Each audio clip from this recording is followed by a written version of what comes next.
Bon, le chat, est-ce que vous êtes prêts? Je ne sais pas si vous êtes prêts. Moi, en tout cas, je suis prêt. Karim est prêt. Karim, je t'aime. Karim, sois bon comme tu l'es toujours. Jean, je t'aime aussi. C'est à vous. Je vous laisse discuter. On se retrouve tout à l'heure. Merci beaucoup Malek et bonsoir et bienvenue dans Paul & Chill. Bonjour. Bonjour à toutes et à tous, je suis avec Karim Rissouli. Comment tu vas Karim? Bah super, je suis super content d'être là. Merci. Salut Malek, merci pour tout. Merci d'avoir accepté de venir. Les amis, Paul & Chill, on continue ce festival où on parle de politique en mode chill. J'espère que vous passez un bon moment sur Twitch chez vous. J'espère que vous avez fait péter les espadrilles et votre meilleure chemise hawaïenne. Nous ici, ça se passe super bien et on continue à discuter. Et je voulais te proposer, Karim, et je te remercie d'avoir accepté de venir pour qu'on ait une discussion. Alors, on a déjà fait une table ronde tout à l'heure sur les médias, leur indépendance, la concentration, tout ça. Mais je voulais qu'on ait une discussion sur comment est-ce qu'on fait pour faire une émission politique.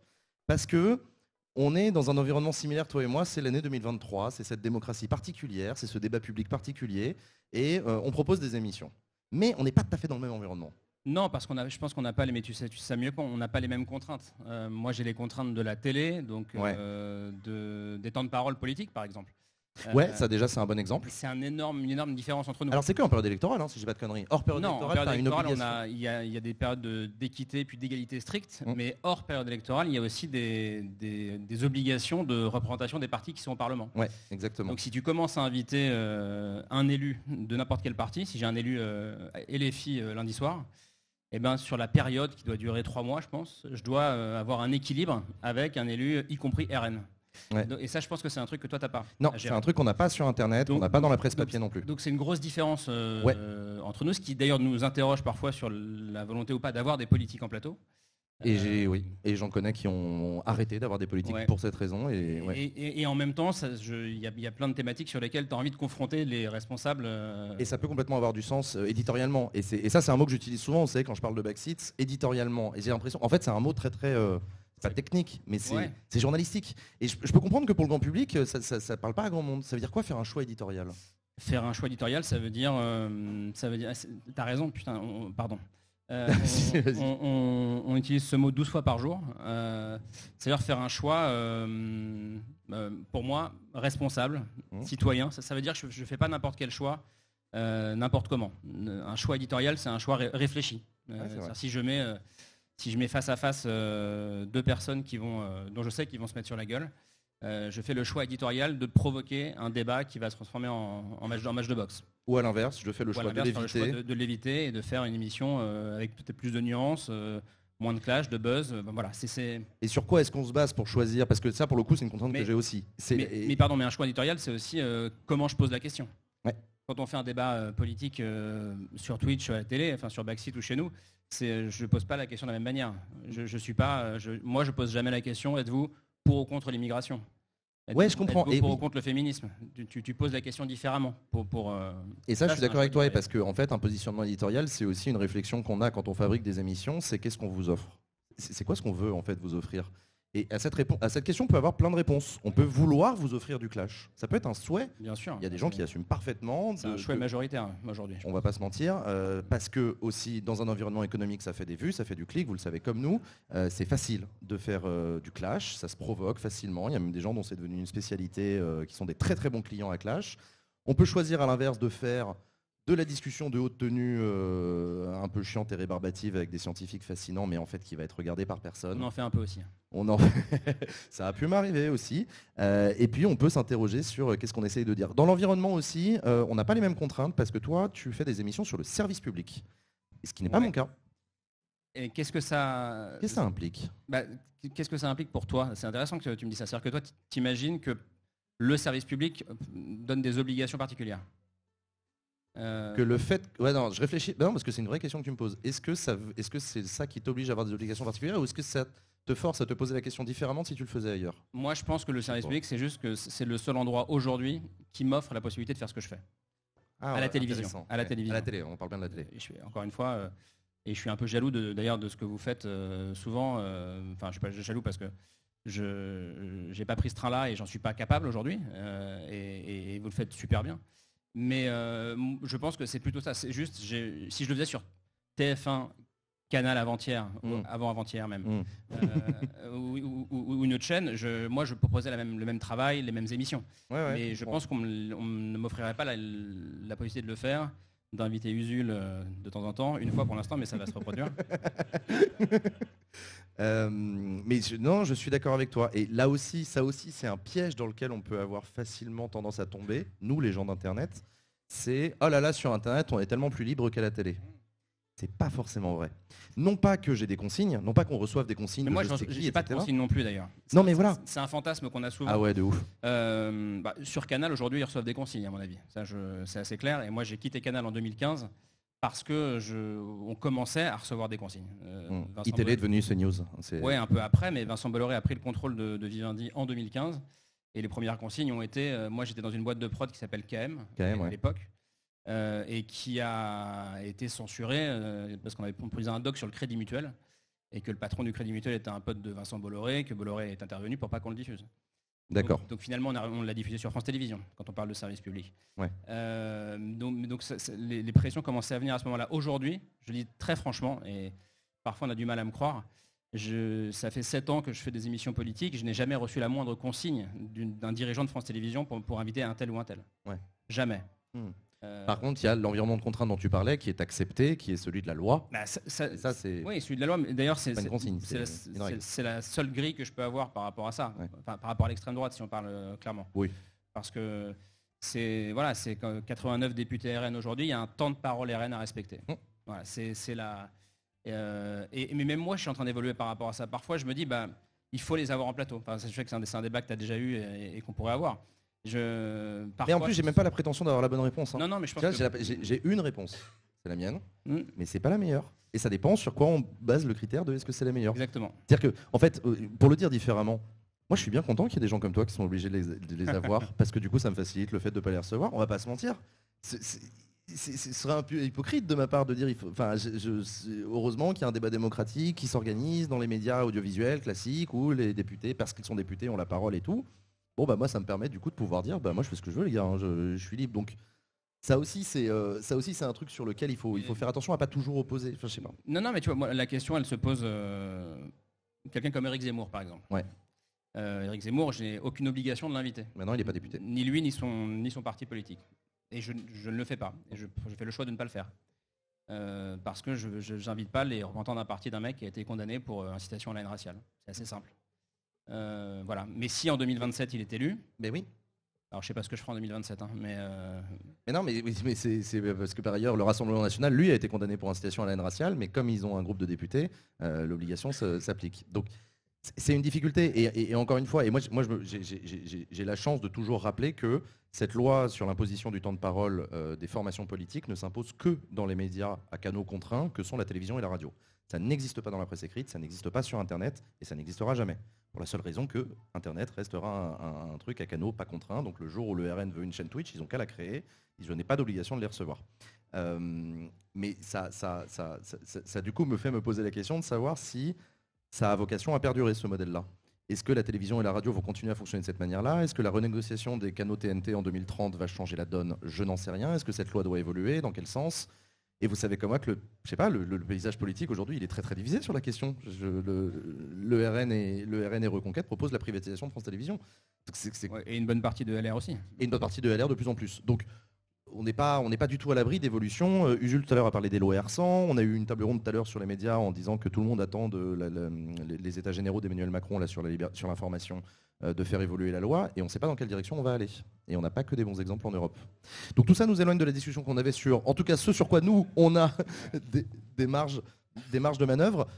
C'est le choix que tu as fait aussi sur ce soir, c'est d'inviter un large panel de gens pour parler. Et moi, c'est toujours une difficulté que j'ai. Sur combien de personnes je mets autour du micro? Alors nous, c'est des débats qu'on a aussi en interne.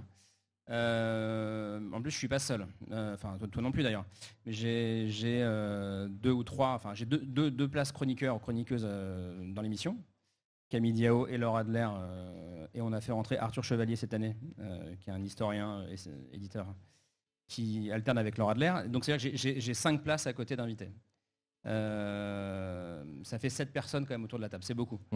C'est beaucoup. Après, le temps de parole des chroniqueurs n'est pas le même que celui des invités. Oui. Donc, 5 invités, moi, en général, ça me permet d'avoir un panel qui me convient. Rappelle-moi combien de temps t'as 1h05, mais je dépasse souvent 1h05, 1h07, 1h08. Ouais. Non mais C'est dérisoire. c'est tellement pas pareil. Mais c'est Et c'est beaucoup. Hein, et c'est à la énorme. télévision. Et parfois je raconte l'anecdote, pendant la présidentielle, j'avais une chronique sur France Info et il m'avait dit Jean, c'est royal, t'as 3 minutes 20. Et moi j'avais hurlé de rire, il m'avait dit non mais rigole pas, on n'a pas plus. Hein. Genre t'es vraiment royal, il y a des gens qui tueraient père et mère pour avoir 3 minutes 20 sur France Info parmi la rédac. Et j'ai dit ah putain d'accord, parce que moi une émission c'est 3 heures minimum. Bon, Paul & Chill c'est différent parce que bon, c'est plusieurs heures un samedi après, mais c'est hyper intéressant parce que du coup la contrainte elle change encore plus la donne. C'est-à-dire que t'as 5 personnes. J'ai 5 personnes pendant 1h05, ouais. Comment tu tires le meilleur d'eux? D'abord je prépare énormément, pour le coup. Ouais. Alors, ça peut être critiqué d'ailleurs, hein, mais je sais très précisément ce que chacun pense sur tel sujet. J'essaye d'organiser la discussion aussi pour pas partir en clash d'une certaine manière, d'abord, et aussi parce que parfois pendant 10 minutes je vais me concentrer sur toi et toi. Vous allez être apte à vous répondre ou à débattre plus précisément pendant 10 minutes, puis après je vais basculer sur toi. Mais c'est pas une science exacte de toute façon. Non, et alors ça aussi c'est un truc qu'on découvre vite, c'est que tu peux pas changer tes invités. Et nous parfois, enfin, je le dis souvent et c'est vrai, les conférences de rédaction durent souvent plus longtemps que les émissions elles-mêmes. Parce qu'on s'engueule, on n'est pas d'accord, on réfléchit vraiment au dosage des invités, à la parité homme-femme, qu'on n'atteint pas encore, mais on y travaille. Donc voilà, c'est ce soir. Après, je te pose une question parce que tu as une autre émission aussi dont on va parler après, mais c'est ce soir réussi, je trouve, le pari de créer les conditions d'une discussion et d'un débat. Là où ailleurs à la télévision, on a vu que le débat en arrivait à un niveau absolument absurde où on ne débat même plus, on se clash, etc. Comment tu fais pour rendre possible la discussion rationnelle, intelligente entre des gens à voix posée? Alors ça passe par la programmation. Donc par les heures de discussion le matin sur qui on met en face, qui sont sur ces 5 fameux sièges de ce soir. Il y a aussi autre chose dont je me rends compte cette année, c'est qu'il y a parfois des invités que je peux voir la veille ou l'avant-veille dans une autre émission et qui vont être en mode clasher sur ces autres chaînes, et quand ils arrivent chez nous, j'ai le sentiment qu'ils savent qu'ils arrivent dans un espace de débat plus apaisé. Que c'est pas le lieu. C'est aussi la réputation de l'émission je pense que ça commence à nous aider. Fabrique. Ouais, mais c'est bien. Ça commence à nous aider. Voilà, donc je pense que ça nous aide. Mais avec les politiques, c'est plus dur. Souvent, les politiques arrivent et ils se comportent comme s'ils étaient sur BFM ou CNews. J'ai le même problème. Voilà. Et il faut leur dire non, on n'est pas sur une chaîne info, c'est pas un débat classique. Donc il faut rappeler les règles en permanence. Mais je pense que ça commence à être intégré par un grand nombre d'invités. Et c'est bien. Mais encore une fois, c'est rare. Et c'est ça aussi que je trouve intéressant. C'est rare parce que comme tu le disais, c'est très facile de faire du clash, d'organiser du clash. On peut faire 6 heures d'émission de clash par jour. Oui. C'est très facile. Et pas cher à produire. C'est pas cher à produire. C'est pas cher à produire. C'est ce qu'il faut dire d'ailleurs. Non mais parlons-en aussi de ça. Enfin pardon, mais sur le coût de l'information, des heures de clash autour d'un plateau, ça ne coûte pas plus cher. Gratuit, c'est le coût marginal de l'heure supplémentaire est pas énorme. Par contre, le reportage, ça coûte cher. L'information, ça coûte cher. La préparation éditoriale, etc. Le clash, c'est cheap à produire. C'est très facile. Parce que quand je prépare les émissions, je les prépare pas seul. J'ai une équipe autour de moi, j'ai des fichiers qui travaillent avec moi. J'ai ce qu'on appelle des producers ou produceuses, c'est-à-dire c'est ceux qui préparent la matière. Je parle d'Usul parce qu'il est en face de moi, peut-être qu'on ne le voit pas là. Mais, quand Usul est invité, il y a quelqu'un qui l'appelle avant moi et qui prépare un peu l'émission avec lui. Et c'est pas fake, je veux dire, c'est juste pour savoir son positionnement sur le débat du soir. Et moi, ça m'aide à imaginer comment le débat va se passer. Mais ça coûte de l'argent, c'est des salaires qu'on paye. Si je suis dans une chaîne info qui veut faire que du clash toute la journée, j'ai besoin d'avoir 1 ou 2 programmateurs, de sortir les gants de boxe et c'est parti. Et ça coûte pas cher effectivement. Tu as une nouvelle émission hebdomadaire qui coûte très cher justement. Qui coûte très cher parce que là c'est du reportage, c'est du docu même. C'est du long reportage, enfin long, c'est pareil, tout est relatif, mais pour une émission hebdo de magazine, ce sont des formats qui font 10-12 minutes, ce qui est beaucoup pour du Newsmax. Souvent c'est plus court que ça. Et avec aussi une ambition visuelle. Alors c'est quoi l'idée là? Raconte-nous. L'idée c'est de se dire, danser ce soir, la parole est reine, c'est du débat. du lundi au jeudi. Et donc je faisais une émission qui s'appelait C'est politique avant C'est ce soir. Et C'est ce soir a un peu cannibalisé C'est politique. Les choses se mélangeaient un peu. Les invités qu'on avait le dimanche, on les avait aussi la semaine. Enfin bon, voilà. Donc l'idée c'est de se dire, la parole est reine la semaine et le dimanche soir, on prend le temps de raconter l'époque, l'actu, avec du reportage. Du reportage France, étranger, des portraits. L'idée c'est d'avoir du reportage très... cette expression est un peu pourrie, mais je l'utilise pourtant. À hauteur d'hommes et de femmes, en gros. Très portraitisant. Et après d'avoir en plateau des journalistes, des intellos, qui viennent nous aider à aller plus loin. Voilà. Ok, c'est un truc intéressant. Comment est-ce que tu vois l'avenir de la télévision ?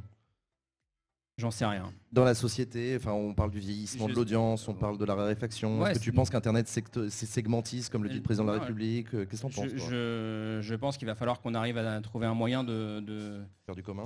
De faire du commun, ouais. Parce que si on considère qu'ils ont quel âge ceux qui te regardent en moyenne ? 24.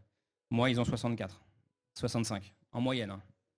Donc bon, ça peut monter très haut. Non, mais je pense qu'il va falloir réussir à faire du commun.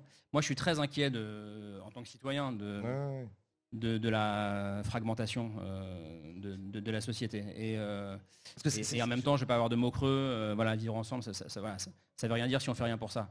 Donc, mais moi, je considère qu'on a une grosse responsabilité. Mais je suis particulièrement d'accord avec toi. Alors, vous me connaissez, je ne suis pas du genre à dire que c'était mieux avant. Mais j'ai le sentiment qu'il fut un temps où, par exemple, le journal télévisé de 20h était la grande-messe de l'information, au sens où tous les Français, sous-entendu toutes les classes sociales, tous les milieux, et surtout, se retrouvaient à regarder la même chose. Surtout alors moi non plus, je ne suis pas du genre à dire que c'était mieux avant du tout. Mais c'est vrai que tu pouvais avoir... moi, je le regardais en famille. Donc c'est-à-dire que mes parents et moi, on avait la même source d'information. Ça ne veut pas dire que c'était mieux, mais il y avait une forme de commun. Il y avait une forme de commun, c'est-à-dire que quand le micro était tendu à un syndicaliste pour expliquer pourquoi il faisait grève, tout le monde l'entendait. Ça durait les 15 secondes que ça durait, mais tout le monde l'entendait. Et quand la parole était donnée à un député ou à un ministre pour justifier l'action du gouvernement, tout le monde l'entendait. Ça donnait une espèce de base de départ à un débat public. Aujourd'hui, je me rends compte de la segmentisation du débat public. Quand je parle à des gens de mon entourage qui ne sont pas dans mes milieux culturels, web, plutôt de gauche, etc., et je leur dis de non, ils me disent c'est qui ? J'ai jamais entendu parler. Ah si, ça me dit quelque chose. Moi j'ai l'impression que c'est central parce que je me suis fabriqué cette bulle. Et voilà. Et à l'inverse, eux vont me parler de gens, je ne sais pas très bien qui c'est, et eux ont l'impression que c'est central. Et c'est là où je te rejoins en tant que citoyen. Ça m'inquiète cette absence de commun. Après, l'avenir de la télé, franchement, j'en sais rien. Non plus. Tous les pros de la télé disent que la télé restera pour les grands-messes sportives, pour les soirées électorales, ce genre de choses. Et que pour le reste, c'est ce que tu fais toi qui prends le dessus. C'est pas vrai, tu dis ? Ouais, tu penses au GP Explorer, tu penses à des grands trucs où Internet commence à prendre la main.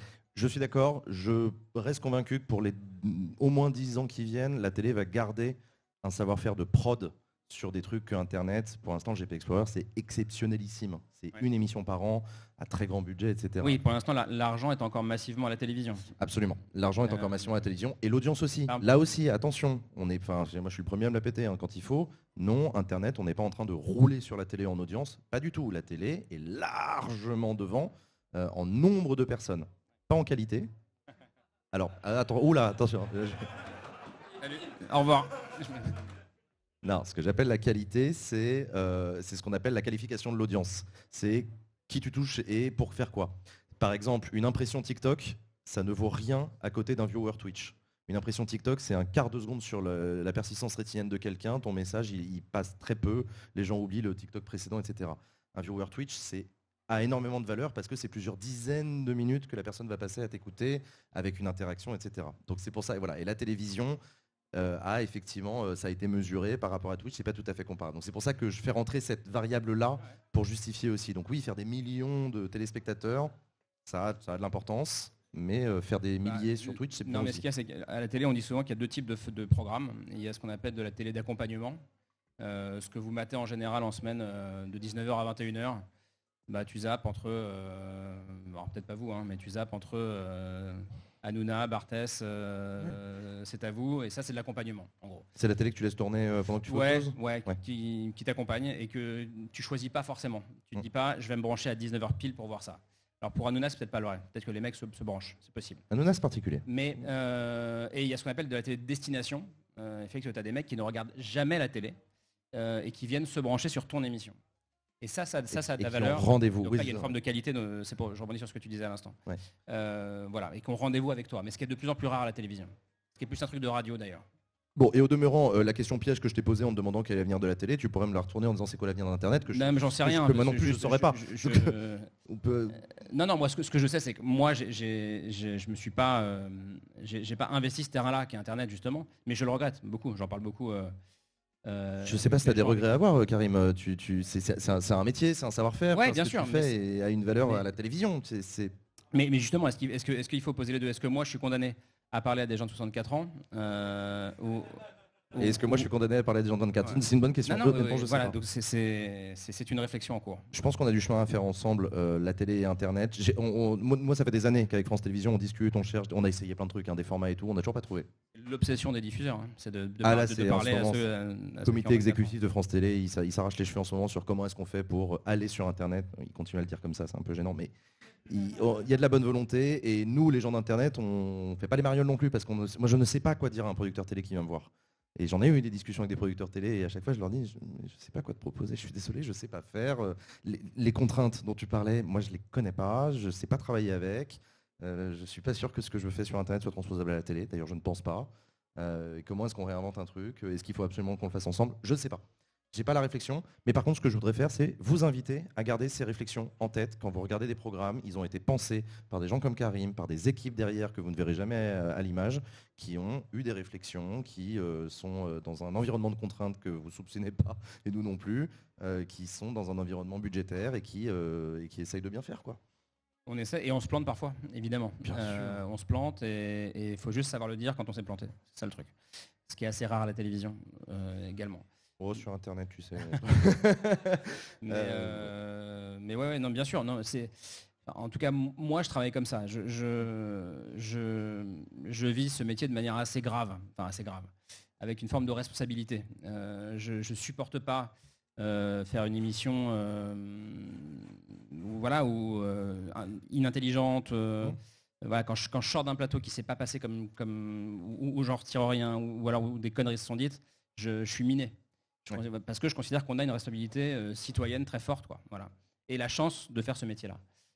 Et en plus, nous, avec des moyens plutôt très importants. Donc voilà. Je suis comme toi sur la responsabilité. Je suis pas content de moi quand j'ai l'impression qu'on n'a pas rendu service au public. C'est ça. Ouais, voilà. Ça m'arrive. Et à l'inverse, quand je réussis à faire une émission sur l'abaya, où je considère qu'à la fin des fins, personne s'est mis sur la gueule, il n'y a pas eu d'invective. Et on a dépassé la polémique pourrie que je vois sur les chaînes d'info depuis une semaine. Je suis très fier de ça. Là, tu as le droit d'être fier. Quand je fais une émission sur le conflit israélo-palestinien que j'ai faite la semaine dernière, où on parle de sujets très clivants, pour le coup. On parle apartheid ou pas. C'est des mots forts. Des mots qu'on n'utilisait jamais à la télévision il y a quelques années en parlant du conflit israélo-palestinien.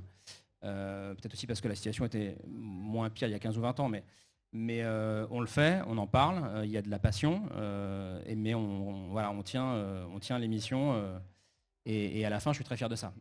Et je considère et je me dis peut-être qu'on a eu un rôle quelque part, voilà. Au moins on a réussi ça et ça vaut le coup de se battre pour ça. L'émission hebdomadaire donc de reportage s'appelle En Société, c'est diffusé dimanche soir 18h40 sur France 2, sur France 5. France 5. À retrouver évidemment sur France.tv. Ouais. Merci beaucoup Karim Rissouli d'avoir accepté de venir. Merci à vous. Malek, je te repasse la parole, à tout à l'heure.